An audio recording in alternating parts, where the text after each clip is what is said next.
From the theme park capital of the world, bringing you the latest in theme park and pop culture news. Welcome to the ThrillGeek Podcast.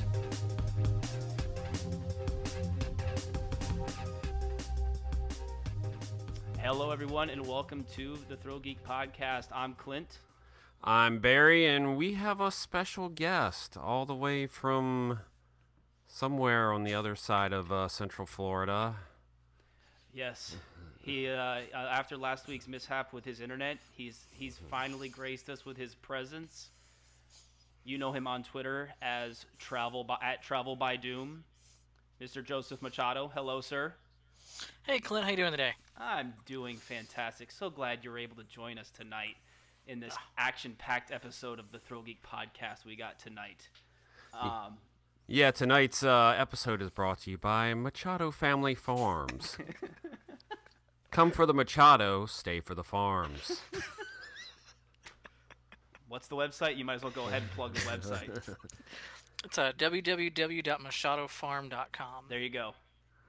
So, all right, we got lots to dive into here. So we're going to go ahead and start off with probably my favorite theme park news of the week. Yep.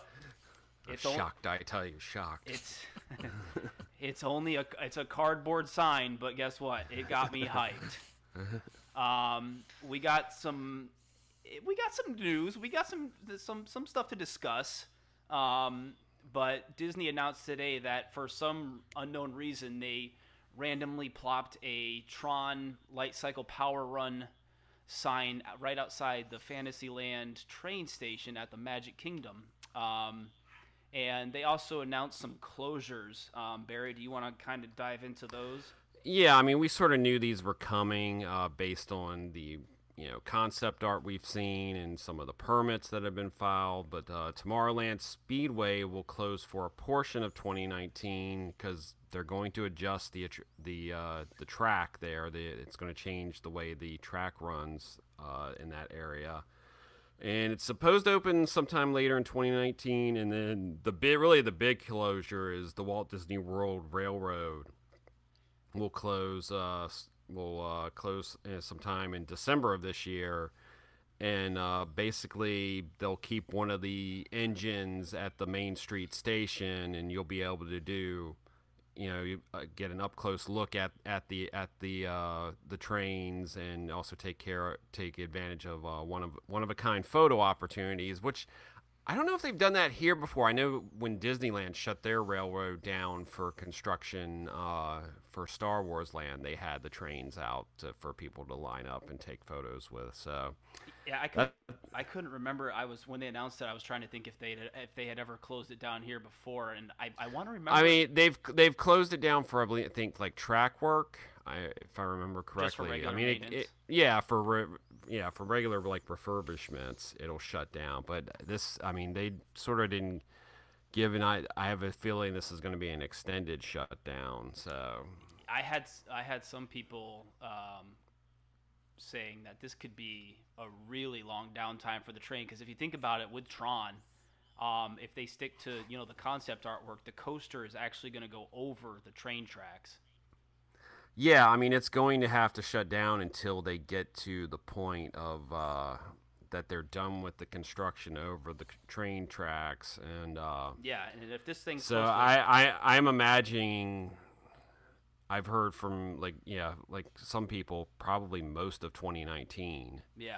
That the train may be down into part of 2020. So yeah, so which that's a long time, and the train's a pretty big from a capacity standpoint. It gobbles up a lot of people too.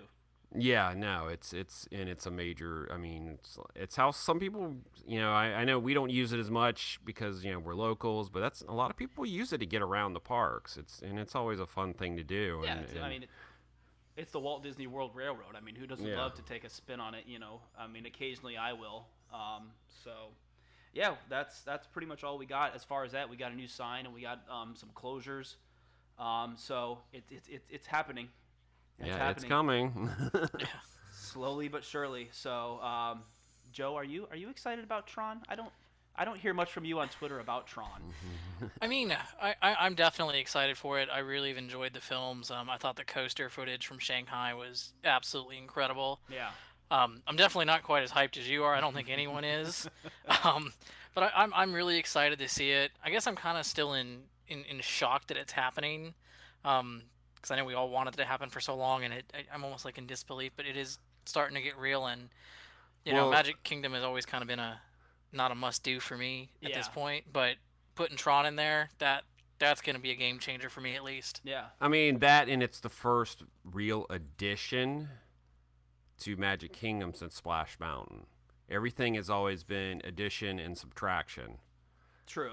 And this is the first real addition, and which is much needed. That park needs more capacity. Unfortunately, the Main Street Theater thing has been canceled for the time being, but you know, there's rumors of something else going in possibly before the 50th, but that park needs more capacity, and Tron will give that park more capacity. Yeah, and I think it'll expand their demographic a little bit too, and start getting some more, you know, a little bit of the older generation more interested in that particular park. Yeah, going back really quick to your, you know, your shock moment. I was kind of the same way at first when they announced it, because you know, weeks before D23, you know, the rumors of Tron coming were popping up, and I was like, I just don't see it happening. But when they announced it, I was pleasantly surprised. So it's just and I think too, it's you know, besides adding capacity, they're going to struggle to keep Space Mountain running through the 50th. I mean, that track is getting spot welded all the time, and I gotta imagine that sometime after the 50th, it's going to have to finally go down for a complete track replacement, for a Disneyland overhaul. Yeah, because it's there. I mean, anyone who's seen pictures, they pretty much keep a spot welder there all the time now to keep that ride running, and at least having Tron there will give something, you know, a little bit extra something there whenever they do, and they will have to eventually shut down Space Mountain for an extended refurb. And maybe that's their play with this. You know, this will be a great, you know, once this opens up in 2020, well, they say in time for 2021, the 50th. Yeah. It'll be a good time to put Space Mountain down for a good lengthy overhaul. So, but yeah, that's it movie for Tron. We got what's next here? Oh, you did coming up. You did the articles for this, so I'm going to kind of let you dive into it for. Yeah, I mean, we got it coming up here on August 19th. Photopass Day is back again for Walt Disney World and Disneyland. We're going to basically talk quickly about Walt Disney World. If you want to learn about Disneyland, we do have an article up on the website, but not much with characters this year. It's a lot of magic shots that are going to be in all 4 parks, plus Disney Springs. Some of the more interesting characters definitely is like Epcot is going to have Cruella de Vil in UK. It's always cool when you get to do a villain. Same thing, Epcot is also going to have like Jafar in Morocco. That's what I was going to ask, was because I quick skimmed over your articles, but I was interested in like the characters. But it seems like from what you were saying, they're not doing a whole lot of characters this year. It's more it seems not as many characters this year. It's a lot more of the magic, like special magic shots that I guess a lot of them will only be in props that'll only be for that day only. You know, like in Epcot, there'll be magic shots in all 11 countries of the World Showcase. In Future World, there'll be magic shot. You know, over the Magic Kingdom, there'll be a Dole Whip magic shot, which, I mean, I don't exactly know what that's going to be, but look at me holding my Dole Whip. Yeah. But we have the article up on the website with all the different magic shots and characters, and for both Walt Disney World and Disneyland. So I'm surprised. Go ahead, Joe. Sorry. It's always a fun thing. I mean, I think we're planning to get there like first thing in the morning at Epcot to do Cruella de Vil, because you don't really there's not many opportunities you ever get to like do like a meet and greet and get your picture taken with her. That one will be interesting. I'm really kind of disappointed they're not doing the characters as much for this particular day, because I think that's more the draw. I'll be really interested to see how much these magic shots actually attract and how Draw all in the that crowds. works. Yeah, Then I mean, again, with all the wall pictures, maybe we'll. That's what yeah, I was- mean, there's some cool things like I mean, for at Hollywood Studio, like Sunset Boulevard, you'll do like with a Hollywood Tower hotel luggage prop. You know, there's some there's some interesting ones, but yeah, I mean, most of the people did this for the characters, and just not as many this year. But you know, they're bringing the Jawas back to the Launch Bay Cantina. Which those of you who've been there remember, I think it was about the first 6 months or so they had Jawas at the Launch Bay when they opened it. But it's something fun. It's something different. You know, it's great for us pass holders to be able to get you know, different pictures that we normally aren't able to get. And it's just a fun little thing to do, especially for in August when we sort of have this short break here where nothing's really going on before we dive into food and wine and before Diet Epcot ends. Yes, Diet Epcot ends. So. No, I was shocked that they didn't do more. Like Joe was saying, they didn't do more because you know the wall photos are this thing, and I'm surprised Disney didn't come up with more wall photo ideas like the moss wall and the popsicle wall and all those. Well, they got plenty of walls, so I want more walls. I think the purple wall has some sort of special magic shot or prop for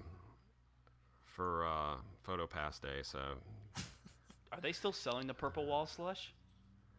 I think so. I don't know. I haven't been in Magic Kingdom in a while. But moving on from Disney, we're gonna head over to SeaWorld Busch Gardens. They are both celebrating National Roller Coaster Day, so. Yeah, they got Busch Gardens actually. They're doing a really cool kind of behind the scenes tour, and I think it already sold out unless they've added more days since I last checked. They did it for like they launched it and they did like 3 or 4 days, like this week coming up, I think. Yeah, and I think they already sold out. They were, because I looked and I was like, oh, okay, that's cool. So I don't know if they're planning on adding more, but yeah, they're behind the scenes tour for. It's really cool if you're a fan of roller coasters and want to learn more about them, how they work, how they operate, and you even get the chance to go to the top of the lift hill on SheiKra, which is pretty cool. I think they used to do this tour on more of a regular basis. If I remember correctly, it used to be one they offered more often sometimes. Like I want to say I remember them doing it. But I can't remember. Over here at SeaWorld, they're doing a little bit more. That on August 17th, they're basically having SeaWorld Thrill Fest night. Which, I mean, the park is going to stay open until midnight, and the big thing is you'll be able to experience all the roller coasters at night, which is always, for me, the best time to ride a roller coaster is at night. Oh, yeah, Mako is, as I've told everybody on Twitter, Mako at night is amazing. It's a completely different experience at night. And I'm going to try and, Friday, I'm going to try and be there, because Cheryl, my wife, she hasn't done it yet at night. So I'm definitely going to try and be there, at least for the nighttime stuff on Friday, because, you know, I got a job and I have mouths to feed, so I won't be able to. What? Yeah. What? I know. I have a life besides. Outrageous. I know. I'm sorry. And they also disappointed. I was. They also have a thing you're gonna be able to sign up for SeaWorld. It's kind of like what Busch Gardens is doing. You're gonna be able to chat with some of the people that are involved with the roller coasters and stuff at SeaWorld and kind of chat with them, right? Yeah, they're going to have a tech talk during the day that day. It's going to be limited to 50 guests per tour. That'll be at 1 and 2 p.m. that day, and basically you have to sign up on a first-come, first-served basis at the information and reservation counter. So really, that's going to be people for anybody who gets there first thing in the morning. Be able to get into these coaster talks. You know, that evening they're going to have an extended happy hour at Sharks Underwater Grill and Flamecraft Bar. SeaWorld's going to be special. That beer stuff. Yeah, Getting back to Special their ride roots. photo offers, and of course, free beer is still going on through September 2nd. That's what I was saying. SeaWorld's really, like I said, I think it was the last episode, with their earnings call. I think SeaWorld is really starting to find their niche. They're beginning to realize these beer festivals and extra festivals are working. So,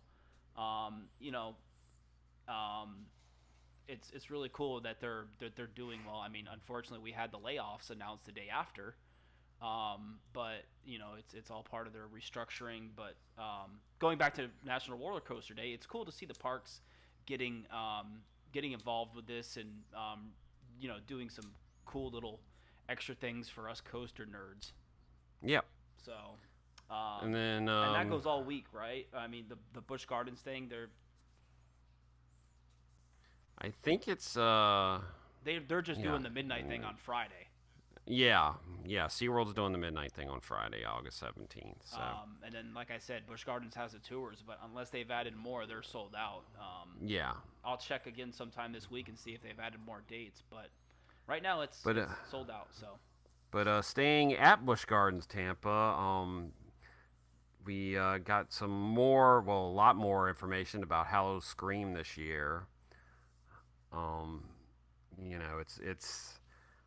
People always compare Halloween Horror Nights to Howl-O-Scream. I always feel like they're two totally distinct events. Everything in Howl-O-Scream is original.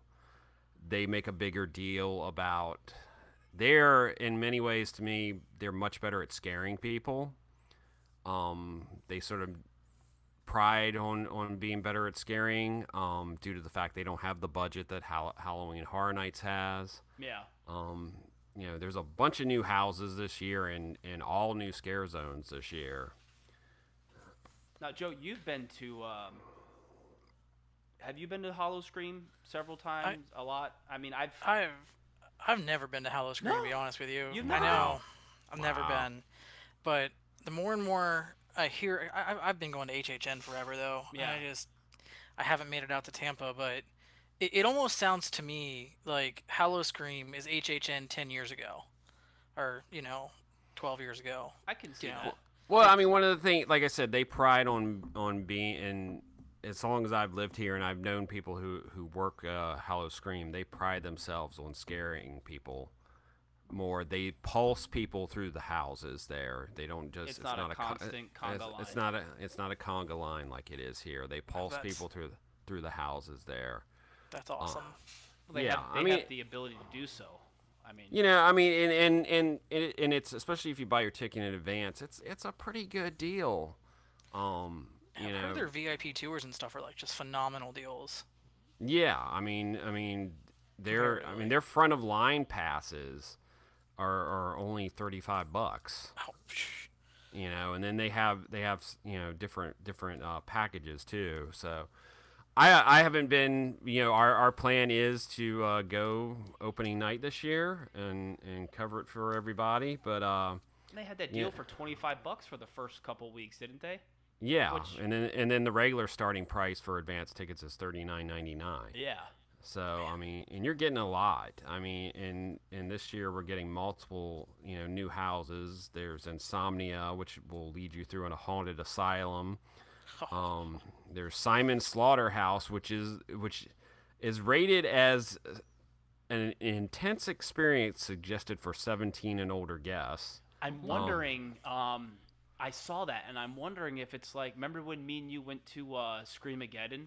Mm-hmm. And they have the one where you put the glow band around your neck, and that means the actors can like physically grab you and like throw you. Yeah, I don't know if it's gonna be like that. It just seems like it's gonna be like more gory or really gross. Because I mean, it talks about going through a horrifying realm, which requires you to go through a journey through a meat market where cannibalistic creatures feast on the weak as they add to their monster menu of human hors d'oeuvres. So it sounds like it's gonna be pretty gross. Yeah. That sounds awesome. Yeah. Sounds like and some of their scare zones, and that's one of the things I think are really different than Halloween Horror Nights. Their scare zones, they are really good at hiding people in their scare zones. Yeah. Because they keep the low-level lights, at a lot lower level in their scare zones, and they use a lot of the people in the, like, basically disguised as a bush, you know, that you cannot see, and they come out of nowhere. They still have people doing sliders where they're on the sliding pads that'll pop out of nowhere. Are those the things that like spark or something? Yeah. Yeah. They make that awesome. loud noise, yeah. But you got all kinds of new scare zones from Camp DOA, which is a deadly campground, to what I think is pretty cool, Dia de los Muertos, a Day of the Dead scare zone. That's cool. Yeah, I saw that. Include like a parade or something. So I don't know if I guess that'll have some scary stuff. But that sounds like theme wise, it should be pretty cool.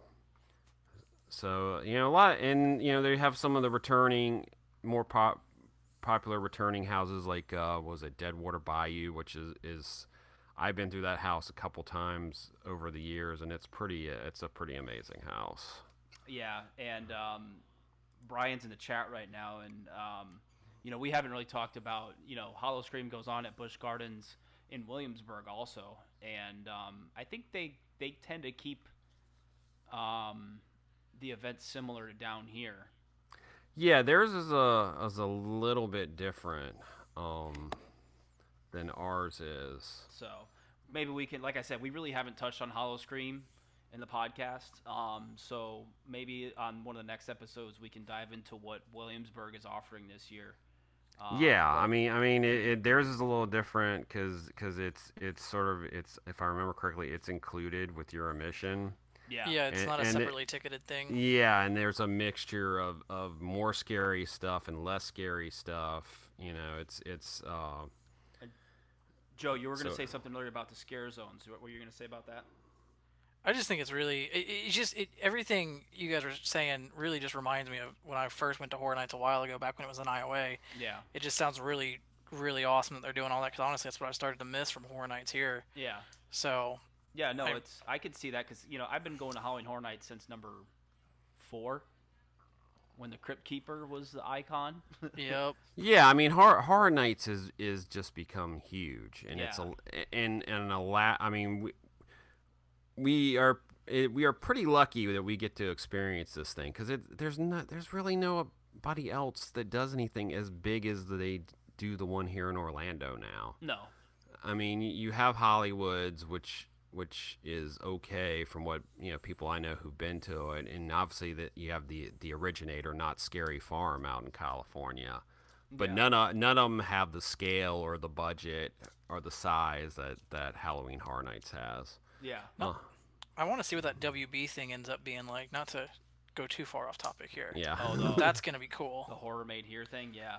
Yeah. But to wrap up Howl-O-Scream, it does kick off September 21st, and advance tickets start at $39.99. There's front of line fear available each night for $35, and we will be there for opening night. So remember to check us out. We will be opening night September 21st. A couple days before my birthday. Yay! Yay! A couple of days before I get married. Oh yeah. Yeah. All sorts of exciting stuff. So. Yeah. All right. Speaking of Halloween Horror Nights, we've had a we had a double whammy this week, which, like I said on Twitter, I couldn't remember the last time they had 2 announcements back to back. I'm almost surprised. I guess we didn't get a triple whammy because I'm assuming the first announcement had already been planned, and because the first one was Seeds of Extinction was announced. Another original house, this just for Universal Orlando. And another interesting concept this year. They're really have, I think, original-wise, they're really coming up with some interesting concepts this year. Which are we talking about here first? Poltergeist or Seeds of Extinction? No, Seeds of Extinction. Since I said Seeds of Extinction, we're talking about Seeds. I just needed to know what to change the slide to. Okay. You know, I mean, the theme of the house is a meteor has struck Earth. It's made all humans extinct, and now plant growth has taken over the Earth, and apparently monster plants have taken over the Earth, and I wonder what the rest of the storyline is. So who are we going through this dead Earth? Are we like supposed to be like I'm a survivor. Yeah, humans that survived in space and are landing back on Earth to go through it. We're cockroaches. We survived the explosion. I don't know. We were all in the vaults. Yeah, we were all in our zombie apocalypse vaults, and this definitely does sound interesting because to me, I imagine this might be a very claustrophobic maze, and if we're talking plant life and vines and stuff, you may not know where the scares are coming from. Yeah, I've always been a huge fan of the the camouflage. Whenever I get scared at Halloween Horror Nights, it's usually from good camouflaging. So this house being, like you said, plants and leaves and foliage, I'm really interested to see where they go with this, aside from the typical ghillie suit jumper. Mm-hmm. Because that's immediately what I thought of was, I hope this house isn't just a bunch of ghillie suit jumpers jumping out at you, which I'm not saying it's going to be. I'm pretty sure they have some pretty creative ideas, but like you said about the whole being enclosed, I would love to see a house to where this is kind of like I'm gonna have a brain fart here. The Tomb one last year that was really good, or the Scarecrow. Yeah. Thank you. I would love this to go along the lines of that feel. Just basically cover the walls and vines and stuff, and I'd be happy. I think this house has a lot of potential for some really cool scares. I kind of hope in this house they bring back some of the stilt stuff and even some of the people overhead. I think with this you could do some really awesome distractions and really not knowing much of anything where it's going. That's the other thing I said, because they've really, at least within the last few years, Horror Nights has really dabbled in the whole scares from up above thing. So I had all sorts of ideas. You know me. I used to build a haunted house here in my neighborhood. So when Horror Nights announced something, all these ideas are going through my head of what could be inside the house, and I just had so many cool things running through my head with this house. I'm really excited to see where they go with it, with the whole vine thing, and just it's a really unique idea. I like it. I'm excited. Yeah, no, I'm looking forward to it. And then the other announcement we turn around and get is Poltergeist. They're here. Which falls right in with the overall sort of 80s theme that we're getting this year with Halloween Horror Nights.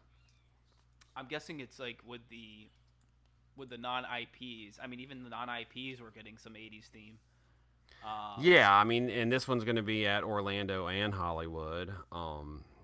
This is one, I think Mike Aiello posted on Twitter that this is like one of their white whales. This is one they've been going after for years. That they've been trying to get to do. They've been trying to get to do for years. Yeah. I mean, there's a lot of potential in this house. I mean, for many people, this was their first horror film because it was rated PG, which was probably one of the most hardcore PG films for its time.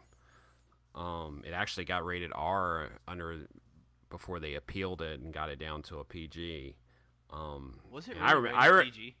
Yeah, it's rated PG. I did not know this. Which is pretty for some of the stuff that's in that movie. It is sort of shocking that it would definitely be rated PG-13 now. So. Yeah, because that was before PG-13 was a thing, wasn't it?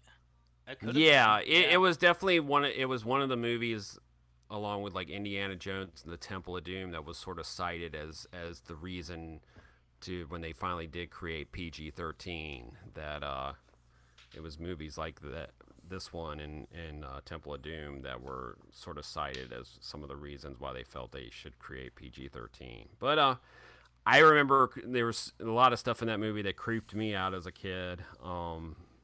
There's a lot of potential for a pretty impressive maze. The clown, please bring the clown. Yeah, I mean the creepy clown. I mean obviously different stuff with the TVs. The pool filled with corpses. The scene where he's shaving and his face starts falling off. I mean, just there's so many the furniture floating. There's so many crazy things that can be set pieces for this house. I think audio will play a big part in this house too because of the whole TV thing with the static sound and everything. The static, yeah. Yeah. When I saw this, when they announced the Poltergeist house, a lot of the ideas that were going through my head were audio. I think they'll utilize not just your visual senses in this house, but Horror Nights, they like to play with your ears as well. And I think this house will be a perfect one to really mess with your head as far as special sounds go and stuff. So. Oh yeah.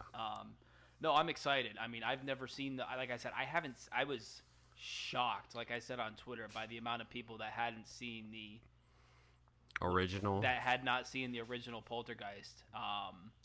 And I haven't seen the remake. I completely forgot they did a remake because I had people replying. Yeah, well, I don't recall it doing that great. I don't think it did, which is why I completely forgot it existed.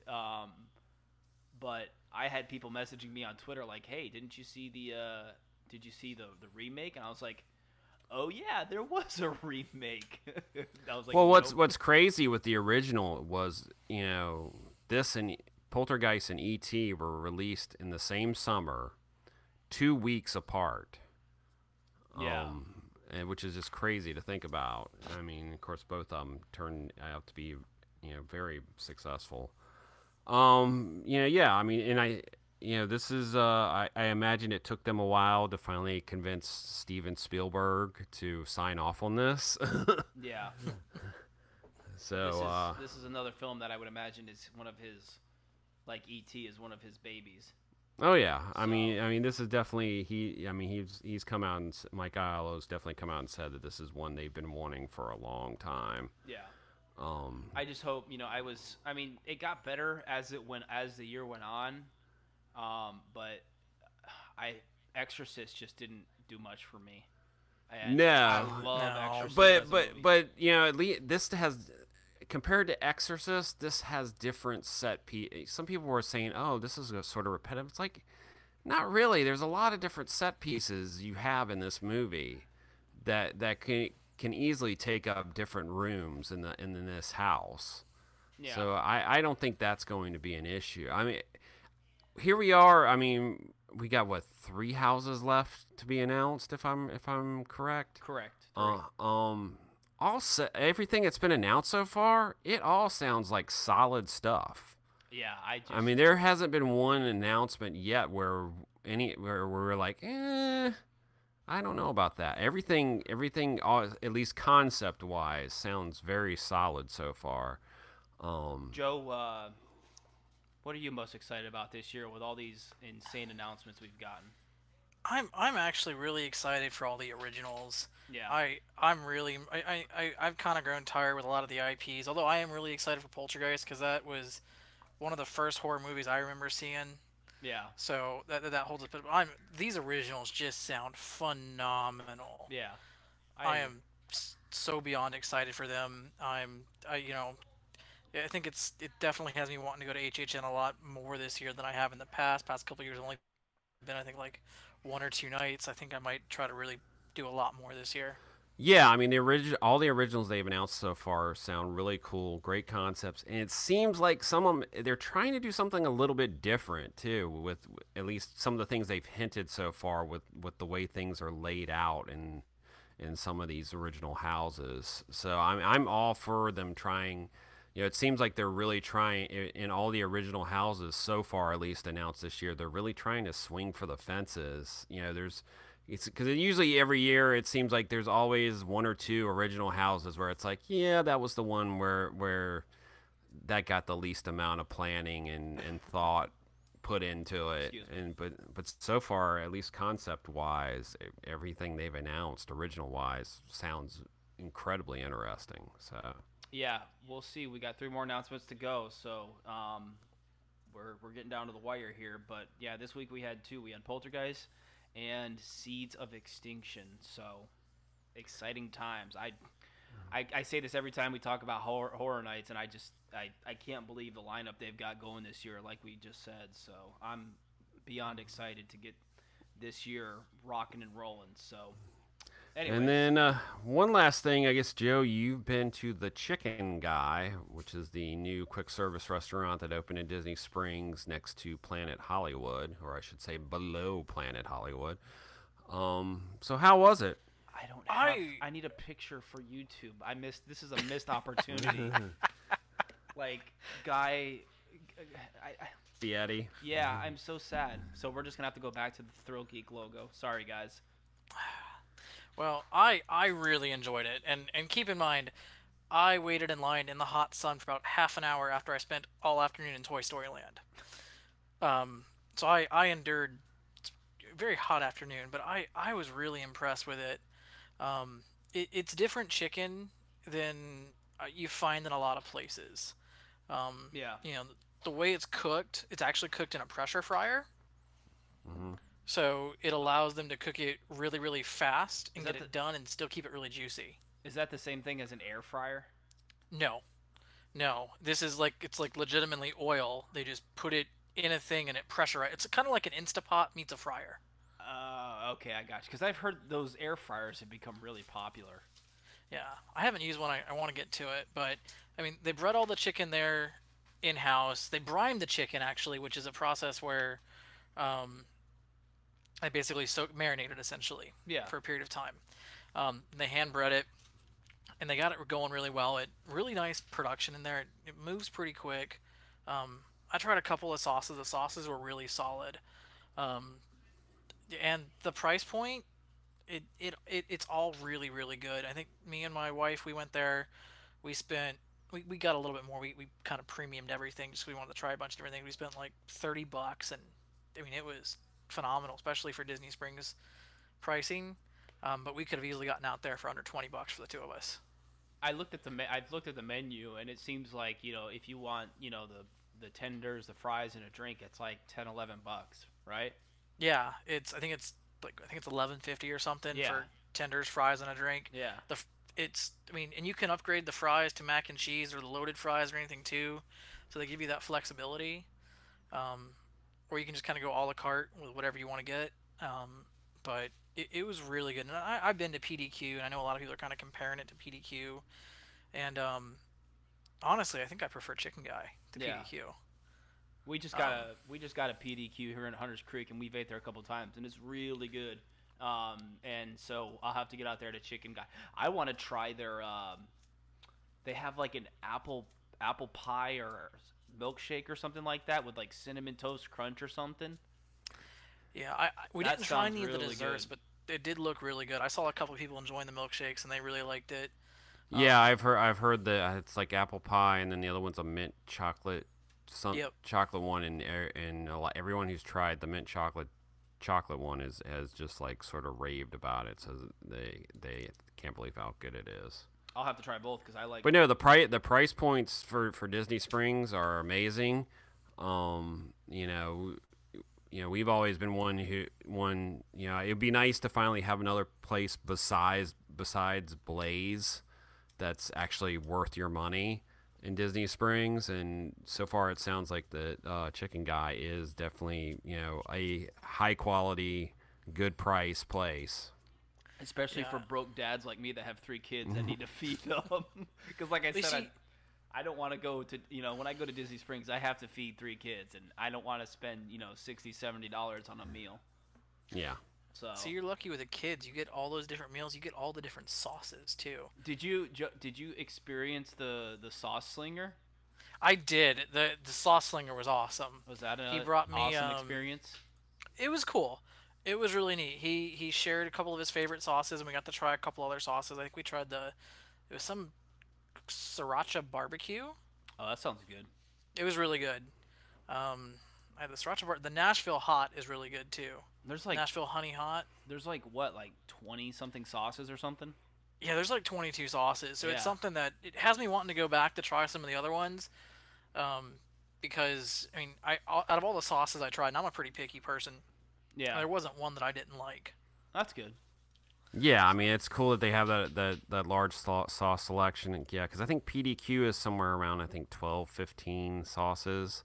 But, I mean, it sounds like a great addition, and I'm definitely looking forward to trying it in the future. Yeah, I'll have to muster up because, I have kids, like I said, and they love chicken, so I want to go out there with my kids and check it out. I just, it's a lot to drag 3 kids to Disney Springs, so we'll get out there, though.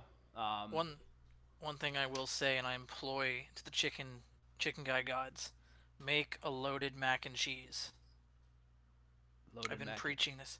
Yes, they got a mac and cheese as one of their sides. I was gonna say, do they have like? I've heard that's the one thing that a lot of people felt was weak was the mac and cheese. But I think it's weak, but I don't think it's weak because it's bad. I think it's just weak because everything else is just like stellar, out of the park, amazing. The mac and cheese is solid, but it's just mac and cheese. Everything else has all these different components to it. They just need to, kick it up another notch. Wrong celebrity chef, but same idea. All right, I think that is it for theme park. Theme park goodies are done.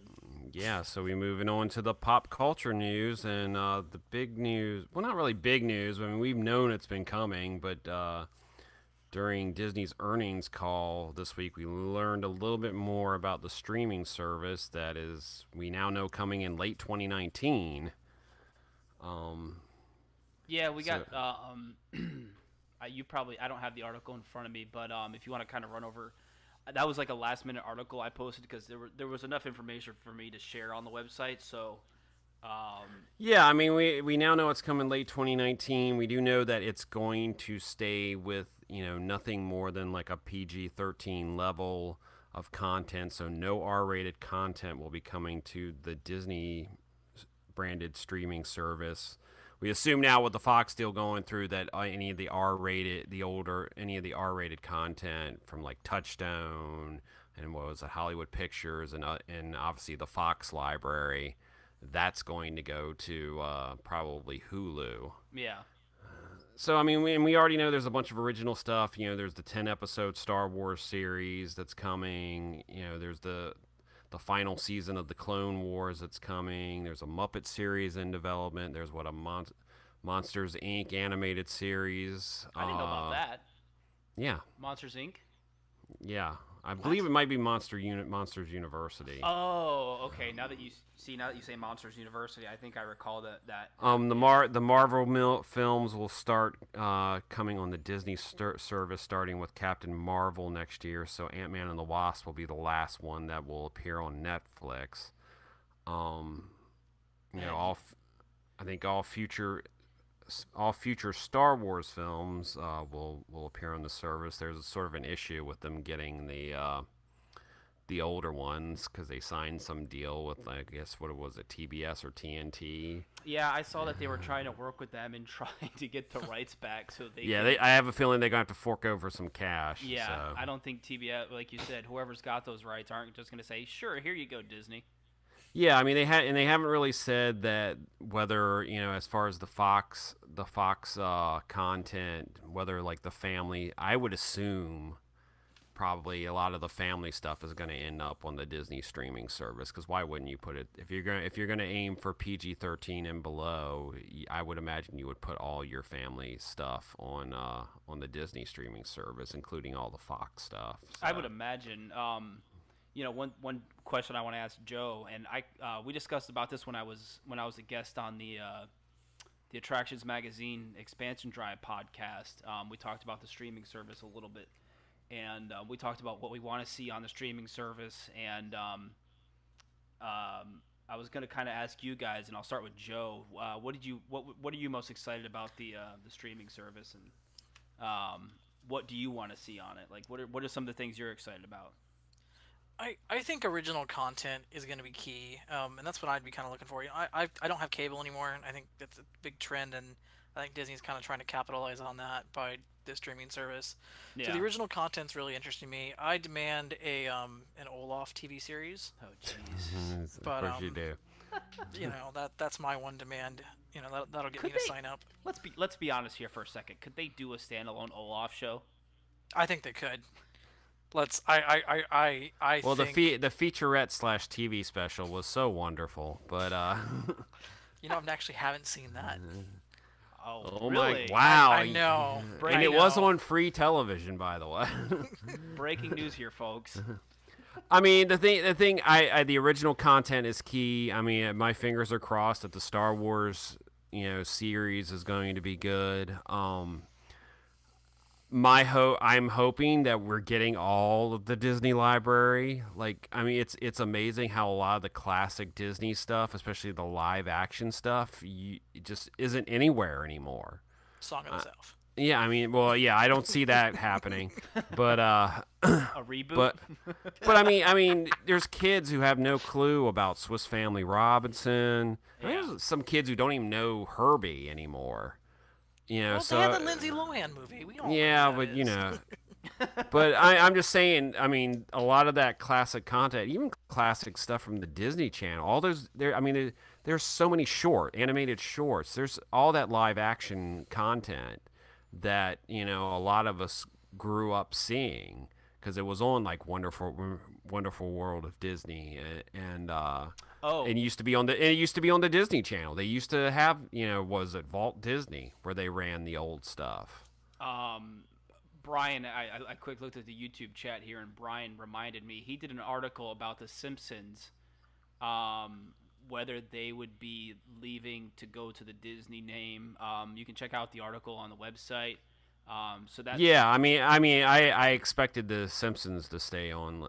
Simpsons, Family Guy, stuff like that to stay on Hulu. Yeah. I mean, that's not really, I mean, Simpsons pushes the limit sometimes, but yeah, I don't. Family Guy and Bob's Burgers and stuff like that is going to stay on Hulu. Sure. So, but I'm talking like the Blue Sky animated films or the live action family films Fox has made over the years. Yeah. All that stuff come over to the or a lot of the classic Fox movies. Yeah. So, but yeah, that was really it. That was all the during the earnings call. We got a few little tidbits of information about the streaming service, and they're still saying late 2019 it'll be launched. So, and the other thing was pricing. I think Iger actually mentioned that obviously they're gonna have a much smaller catalog than Amazon. Netflix. So their price point is going to be cheaper than Netflix, which I can't remember. I think the most expensive Netflix is like $14 a month. Wait, people still pay for Netflix? I thought we all just use somebody else's account. We just share each other's accounts. No, I pay for Netflix. I pay for 4K. So baller you have to pay extra for it to get the 4K stuff. I got 3 but kids. No, I mean, I can't afford. Yeah, 4K I think Netflix. I think the initial target is probably around $7.99 a month. Yeah. I'm sure they may offer some deal if you pay like for a year, you get a discount, which seems to be like a lot of the newer services. That's usually something they're offering out of the gate. Yeah. So yeah, I mean, I'm all for it. Like I'm looking forward to it. I'm looking forward, like I said, crossing my fingers that we'll be able to see some of this classic stuff that unless you turn around and bought the DVD or the Blu-ray, this stuff hasn't been on TV in years for the most part. So yeah, I think that's the biggest thing I'm looking forward to is the original old school, 80, especially like the 80s, 90s stuff, being on the streaming service and them having a platform to be able to post all this stuff on. So. Yes, I hope we get some of the classic stuff, and it's not just, hey, here's all of Even Stevens. So they better include the movie too. Oh, yeah. But moving on, speaking of Disney, we got a little bit more of a teaser of WreckIt Ralph 2, and some information about another actor who's going to be voicing a character in the movie. I'm excited. I've been excited for this movie, especially ever since they dropped that tease of the princess scene. Which I mean, we know some people online who've seen the entire scene and have called it one of the funniest things Disney's ever done. So we got to see a little bit more of the princesses. But the big news is Gal Gadot or Gadot or however you want to say her name. Will be joining the voice cast, and she'll be playing a character called Shank, who is apparently a driver in a game called Slaughter Race. Yeah, it was interesting that they it was like a minute-long trailer that they debuted, and you see her character, and they're doing another racing game in Ralph Breaks the Internet, which is interesting because we haven't really learned a whole lot about the plot of WreckIt Ralph 2, and if you've seen the trailer, this gives a little bit more into the plot of the movie. So, and then of course at the end, we get another. I'm hoping that they don't show too much of this princess scene. Yes, the moments are hilarious, and the new one that we got in this trailer with Merida, and the whole she's from the other studio joke. Yeah. While it's hilarious, I don't want them to ruin this segment. I'm sure there's going to be tons of hilarious moment just in this, in the princess, wherever she is, this Princess Fairy Tale Hall place. Yeah. I mean, I hope, they don't really give much more away from that. So. Yeah, but the new scene with Merida and her Scottish accent, she basically explains the movie in a quick few lines, and as you saw in the new trailer, she I forgot who says it. Who says she's from the other studio? Was it Anna? I think it was Anna. I can't remember exactly, but yeah, she. One of the other princesses mentions that she's from the other studio, being Pixar, Merida. And I honestly really didn't think about that until she said it. I was like, that's true. Merida's the only Disney princess from Pixar. Yeah, they sort of made her into a Disney princess. So. Yeah, she's kind of like the rebellious princess, but she had her little ceremony at the Magic Kingdom, and she's a Disney princess. So, yeah, this trailer made me, now that we got her in it, and we got a little more snidbit from the princess scene with Vanellope. I'm even more excited about it now. So, and I guess that's it. Except for I guess we're finally going to talk. We were supposed to talk about this last week. But we've all seen Christopher Robin. Mm-hmm. And we all have our opinions. So. Yeah, unfortunately, like I said, Joe last week, he wanted to come on and talk about it, but he had internet issues. So I'm going to kind of let him dive into it here and give his thoughts about it, and then we can kind of dive in and give our thoughts. So, Joe, Christopher Robin, take it away. The floor is yours.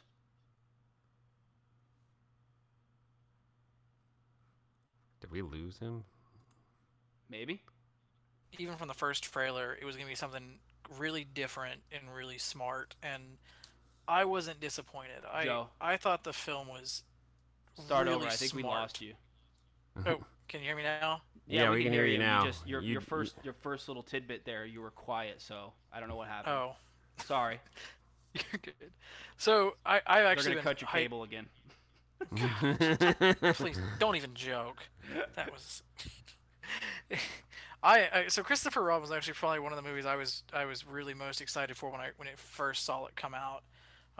I thought it was going to be a really smart film. I thought it was going to be really different, kind of a different take on the live actions, because I kind of, after Beauty and the Beast, I was kind of getting fed up with the live actions.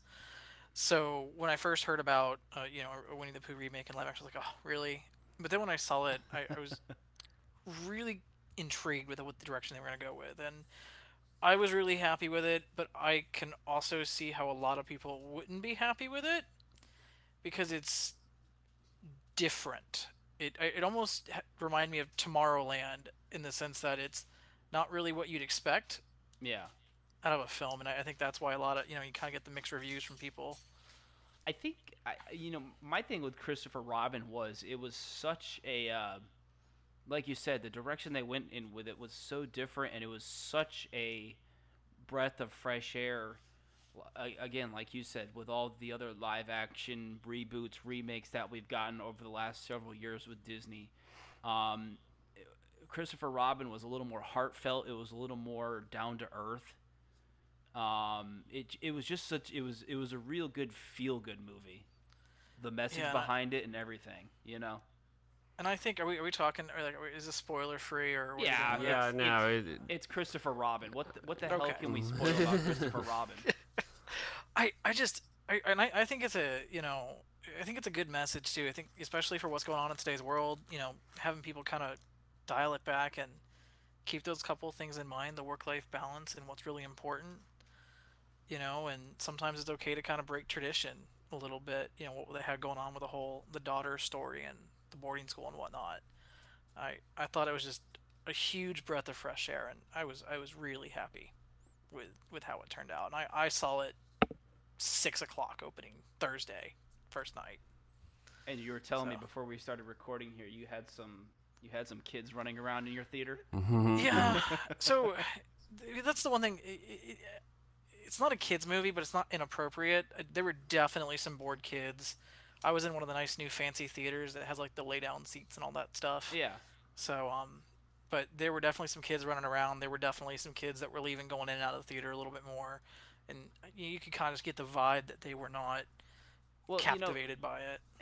I put a little bit more thought into the comedy of the movie, and a lot of the jokes are not visual jokes, and kids tie into a movie when the jokes are visual for the most part, because kids aren't listening to the dialogue in a movie. No. Yeah. They just want to see a silly movie. When I went and saw Hotel Transylvania 3 with Jordan, he was, the kids are glued to the screen because it's silly, it's funny, and some of the humor in Christopher Robin, if you weren't paying attention to when Pooh or Eeyore were talking, a lot of their jokes were very subtle dialogue jokes. Yeah, and they were, you almost had to kind of know a little bit about the history of, Winnie the Pooh too, and already be familiar with it a little bit. And yeah, no, I mean, the art direction of the movie, at the beginning when they were going through the pages of the book and everything, that really brought back memories of the the old Winnie the Pooh days with the animated shows and everything, even the movies. And it was really interesting how they did the whole how they integrated the heffalumps and woozles. I thought that was really a really neat way to put that into that sort of film, if you understand what I'm saying. I thought that was really brilliant too. It's just a smart movie. Yeah, that's the only way I can think of describing it. Yeah, I mean, I liked it. I enjoyed it. Unfortunately, from what I heard, it didn't do magnificent at the box office. No. Yeah, it underperformed a little bit. Yeah. It's apparently held up pretty well this second weekend. So I mean, I liked it. I really enjoyed it. I thought it was a very heartfelt movie with a good message. I thought it was very original, which is one of the issues we've had with some of the Disney live action. This isn't really a remake. This is more of like sort of like what happens with Christopher Robin grows up. I mean, because there was the first few live action remakes I liked, like Cinderella and Jungle Book, but it still boggles my mind how much money like Beauty and the Beast made, because that entire movie was just a walking train wreck. Amen. Preach. But and unfortunately that makes me fear how the next few live action remakes are going to be. We got Lion King coming up. Yeah, that's one. I will say the only good thing I think about the Lion King is they seem to have been smart based on some things that have leaked, and they're actually using songs from the Broadway musical instead of making up new crappy songs like they did with Beauty and the Beast. Is it true that, I mean, really quick, is it true that they're not doing Be Prepared? Didn't that like What? No, they're doing Be Prepared. I remember somebody talking about that they weren't doing Be Prepared in the live action. I thought they were, because I know it leaked that they're definitely had that He Lives in You and Shadowlands from the Broadway musical is going to be in it. Yeah. Maybe I just heard that was one of my beefs with Beauty and the Beast, is they came up with some new songs and dropped, instead of putting like two of the more popular songs, original songs from the Broadway musical in the movie, and they came up with new songs that sucked. Yeah. So.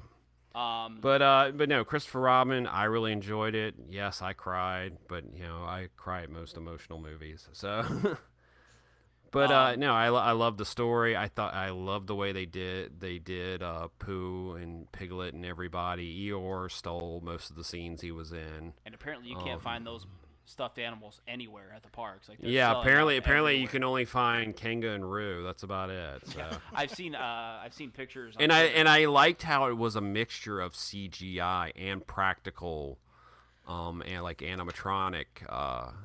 Yeah, that was the other characters. thing. Is like there was scenes where I was looking at Pooh and I was like, is he CG in this one, or is it like the actual puppet? But they did a really good job of mixing that up. On that note, I want to point something out. I want to see if it's bothering anyone else. Did it bother anyone else that everyone but Owl and Rabbit were stuffed animals, and Owl and Rabbit were more portrayed as real, like an actual real animal? Animals, yeah. I think I liked. It was Owl. interesting. I liked Owl as a character. I think him and Rabbit, how they always argued in the cartoon and stuff.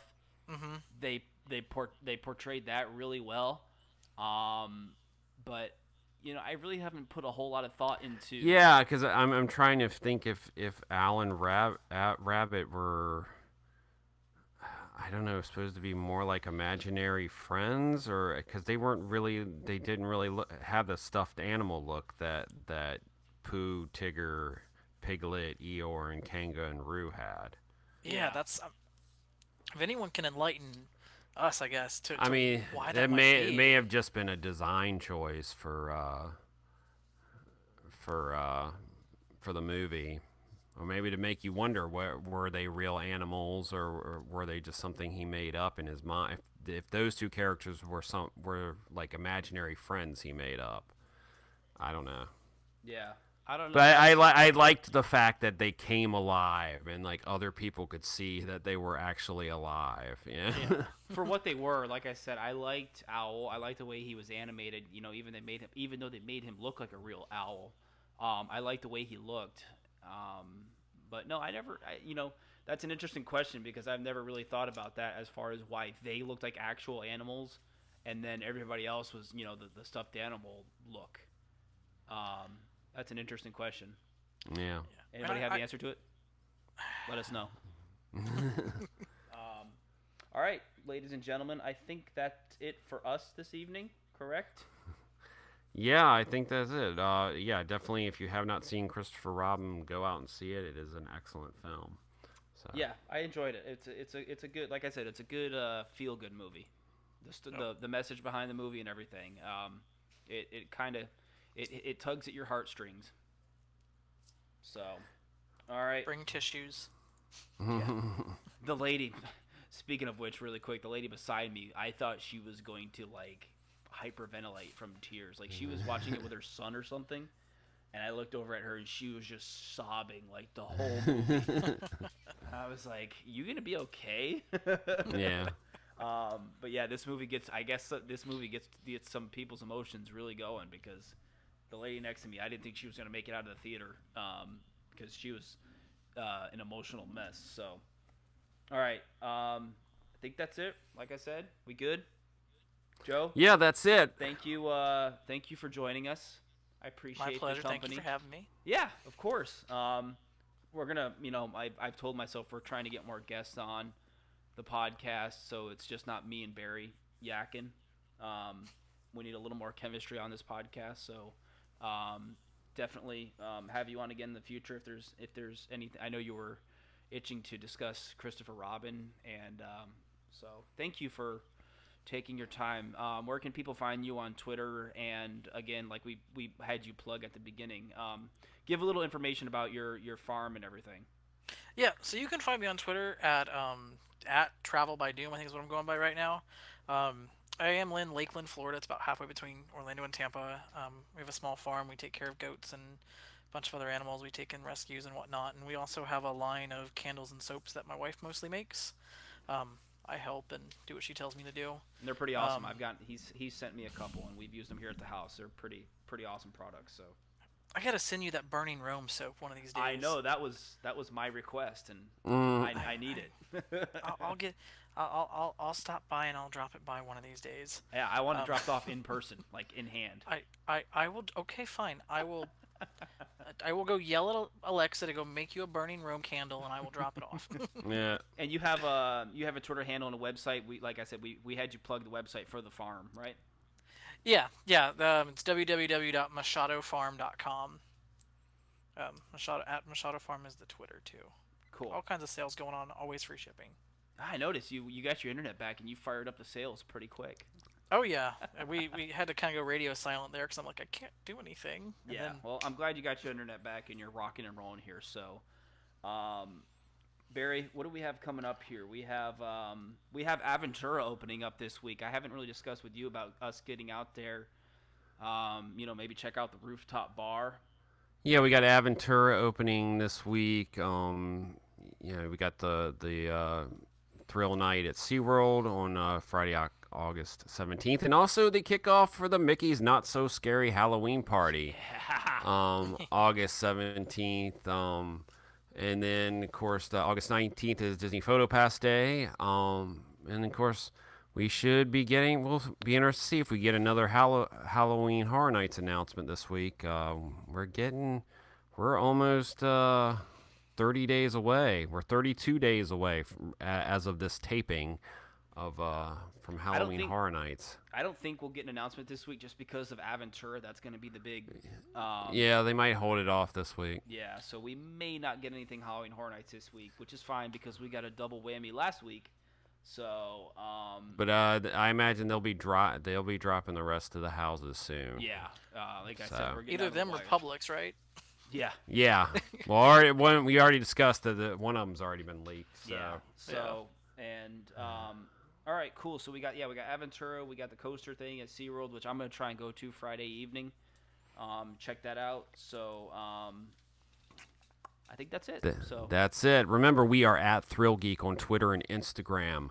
Facebook.com/ThrillGeek. Please like and follow our Facebook page. We are often live from the parks different times throughout the week. And we are YouTube.com/ThrillGeek. Please subscribe to our YouTube channel. We're always getting new videos up of different content, different things. You can check out our video of the H2... Well... Last night was the final H2O Glow Nights party as of this taping, and if you want to see what it was like to pretty much enjoy Typhoon Lagoon at night with no lines, please check out our video. And remember to visit the website, ThrillGeek.com, for the latest in theme park and pop culture news, and you can click on our website on the podcast page for the latest Thrill Geek podcast, and we're on iTunes, Google Play, Spotify, pretty much anywhere you can get a podcast, you can listen to this podcast. Yeah, and if you're on any of those services that you can leave a review, especially iTunes, be sure to take a few minutes, drop us a review, and it really helps us out. So yeah, please leave a review. Yeah. All right. Thanks, Joe, again for joining us. Thanks, Barry, and we'll see you guys again next week. See you in the parks. See ya.